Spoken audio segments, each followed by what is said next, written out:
नमस्कार, मी विशाल अंभोरे आणि ही माझी मिसेस आहे प्रांजली विशाल अंभोरे आणि माझी मुलगी वेदा. आज आम्ही हा व्हिडिओ बनवतो आहे. त्यामागचं मेन प्रायोजन हे आहे की आज माझ्या मुलीला तिला लंग्स इन्फेक्शन झालं होतं, एक सिव्हिअर लंग्स इन्फेक्शन झालं होतं आणि आज ती पूर्णपणे बरी होत आहे आणि आज आम्ही तिला घरी घेऊन जातो आहे. आज या निमित्ताने मी थोड्याशा माझ्या जुन्या आठवणींना मागोवा घेतो की 2011मध्ये माझी मुलगी वेदा हिचा जन्म झाला होता 14 जानेवारी 2011ला. त्या दिवशी तिचं वेट हे 1.5 kg होतं आणि ती प्री मॅच्युअर्ड बेबी म्हणून तिचा जन्म झाला होता. त्यामुळे याच आस्था चिल्ड्रन्स हॉस्पिटल नागपूर येथे आम्ही तिला ॲडमिट केलं होतं. त्यावेळेस असं लक्षात आलं ज्या दिवशी जन्म झाला त्या दिवशी की तिची श्वासनलिका आणि अन्ननलिका ही जोडलेली आहे आणि त्यामुळे तिच्या तोंडातनं थोडं थूक वगैरे येत होती आणि ब्रिदिंगमध्ये पण तिला प्रॉब्लेम होता. त्यामुळे डॉक्टर प्रवीण खापेकर सरांकडे आम्ही त्यावेळेस 13 वर्षापूर्वी तिला ॲडमिट केलं होतं. तिचा जन्मता वेट हे 1.5 kg होतं आणि तिला आपण काही अन्न देऊ शकत नव्हतं, कारण अन्न जर दिलं तर तिच्या लंग्समध्ये जाऊ शकते. असं त्या दोन्ही नलिका जोडल्यामुळे प्रॉब्लेम होता. त्यालाच इंग्लिशमध्ये TOF म्हणतात. तर डॉक्टर प्रवीण खापेकर सरांनी हे डायग्नोसिस केल्यानंतर हा प्रॉब्लेम सॉल्व करण्यासाठी त्याच दिवशी सेम डेला म्हणजे 14 जानेवारी 2011ला तिच्यावर सर्जरी करण्यात आली आणि साधारणतः 21 दिवस त्यानंतर ती सर्जरी म्हणजे क्रिटिकल सर्जरीमध्ये पकडल्या जाते. क्रिटिकल सर्जरी होती. 1.5 kg इतके छोट्या बेबीची सर्जरी या हॉस्पिटलमध्ये झाली तिची.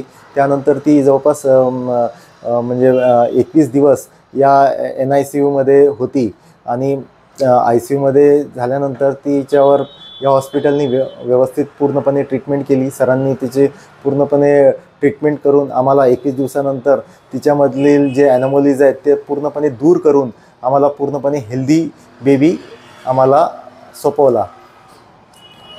परंतु आमच्या मनामध्ये या 21 दिवसामध्ये खूप अप्स अँड डाऊन्स येत होते. आमच्या मनामध्ये काही निगेटिव्ह फिलिंग्स येत होत्या की आमच्या बेबी 1.5 kgचा आहे, इतके छोटं बेबी आहे. आम्हाला पण म्हणजे पहिलं चाइल्ड असल्यामुळे तिला हँडल कसं करायचं वगैरे याबद्दल पण आम्ही थोडं कन्फ्यूज होतो किंवा आम्ही घाबरलेल्या अवस्थेमध्ये होतो.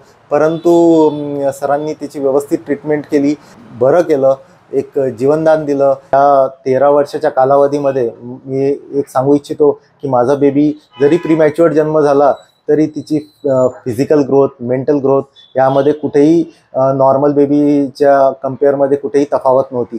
सेम तिची हाईट, तिचं फिजिकल ग्रोथ, ती स्पोर्ट्स ॲक्टिव्हिटी, इवन मी एक आवर्जून उल्लेख करू इच्छितो की ती नेहमी क्लासमध्ये टॉपर स्टुडंटमध्येच राहते. म्हणजेच तिचं मेंटल ग्रोथ पण एक पूर्णपणे व्यवस्थित झाली. परंतु या गेल्या महिन्यामध्ये जानेवारी 2024मध्ये तिला सारखा खोकला होता आणि तिथेसुद्धा आम्ही ट्रीटमेंट घेतली, पण तो खोकला काही बसत नव्हता. तिची ट्रीटमेंट तिथे ॲडमिटसुद्धा होती, पण त्याच्यामध्ये जसा पाहिजे तसा काही फरक नव्हता. मग आम्हाला परत डॉक्टर प्रवीण सरची आठवण झाली की आता हिचा जर इलाज होत असेल, म्हणजे जर पूर्णपणे चांगल्या प्रकारे व्हायचा असेल तर तो नागपूर येथील आस्था चिल्ड्रन्स हॉस्पिटल इथेच होईल, हा आमचा विश्वास होता. तर आम्ही पहिले डॉक्टर साहेबांना कॉन्टॅक्ट केला. डॉक्टर साहेबांनी तिचे सिम्पटम्स विचारले. सर्वात पहिले त्यांनी विचारलं की तिची ब्रिदिंग कशी आहे, नॉर्मल आहे का. आम्ही त्यांना हो म्हटलं तर ते बोलले तुम्ही काही काळजी करू नका, तुम्ही घेऊन या, 100% ती व्यवस्थित होते. तर त्याच विश्वासावर आम्ही 27 जानेवारी 2024ला आम्ही आमच्या मुलीला इथे घेऊन आलो. इथे या आस्था चिल्ड्रन्स हॉस्पिटल नागपूर येथे ॲडमिट केलं. ॲडमिट केल्यानंतर सरांनी तिचे एक्सरे, पॅथॉलॉजी टेस्ट म्हणजे ब्लड टेस्ट वगैरे केल्या. त्यानंतर त्यांनी सांगितलं की लंग्समध्ये भरपूर सिव्हिअर इन्फेक्शन्स झालेलं आहे या कालावधीमध्ये. परंतु त्यांनी आम्हाला हे विश्वास दिला की वेळ लागेल पण 100% तिची ट्रीटमेंट पूर्णपणे व्यवस्थित होईल. जेव्हा ॲडमिट केल्यानंतर 1-2 दिवसानंतर 30 तारखेला थोडी तिची तब्येत जास्त सिरियस झाली. त्या दिवशी तिची ब्रोंकोस्कोपी करण्यात आली. त्या दिवशी सुद्धा आमच्या मनामध्ये असा विचार येत होता की तिला अजून हायर क्रिटिकल केअरची गरज आहे का. तेव्हासुद्धा आमच्या मनामध्ये निगेटिव्ह फिलिंग्स येत होत्या, तिला अजून कुठे हायर ठिकाणी शिफ्ट करायचं का. तर याबद्दल आम्ही सरांशी बोललो, पण सरांनी तेव्हा पण आम्हाला विश्वास दिला की जर तशी काही गरज असती तर मीच तुम्हाला तसं सजेस्ट केलं असतं, पण मी तुम्हाला सांगतो की मी तिला रिकवर करू शकतो. आणि सरांच्या त्या शब्दावर आमचा पण सुद्धा पूर्णपणे विश्वास होता की सरांनी दिलेला शब्द हे आम्हाला म्हणजे सर पूर्ण करतीलच.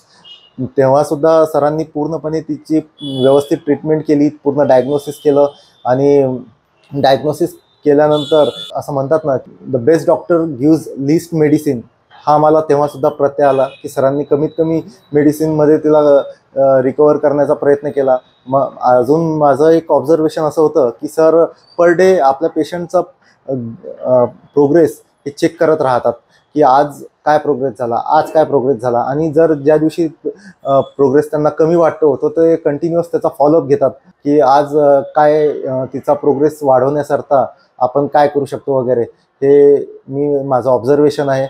आणि सरांच्या मेहनतीमुळेच, सरांच्या प्रयत्नांमुळेच, डॉक्टर प्रवीण खापेकर सरांच्या तिची पूर्णपणे ट्रीटमेंट व्यवस्थित झाली आणि ती परत एक हेल्दी म्हणजे सेकंड टाईम तिला एक प्रकारे सरांनी जीवनदान दिलं आणि आम्ही आज तिला घरी घेऊन जात आहे. ती पूर्णपणे हेल्दी झाली आहे. त्याच्याबद्दल मी सरांचं खूप खूप ऋणी आहे. Thank you so much sir. आणि ॲटलिस्ट बट नॉट लिस्ट मी इथल्या स्टाफचं सुद्धा खूप खूप ऋणी आहे. इथल्या स्टाफचं सुद्धा पेशंटची पूर्णपणे आपुलकीने काळजी घेतली, ट्रीटमेंट केलं. तिला तिच्या मनानुसार, एक तर तिचं वय लहान असल्यामुळे तिला ट्रीट केलं. आणि तिला असं एकटं किंवा तिला असं ती घाबरलेली जरी असली तरी तिला कसं ट्रीट करायचं, तिचं सायकोलॉजिकली मूड कसा चांगला करायचा याच्यावर खूप प्रयत्न केले. त्याबद्दल मी इथल्या स्टाफचं, इथले सर्व नर्सेसचं सुद्धा मी आभारी आहे. Thank you so much.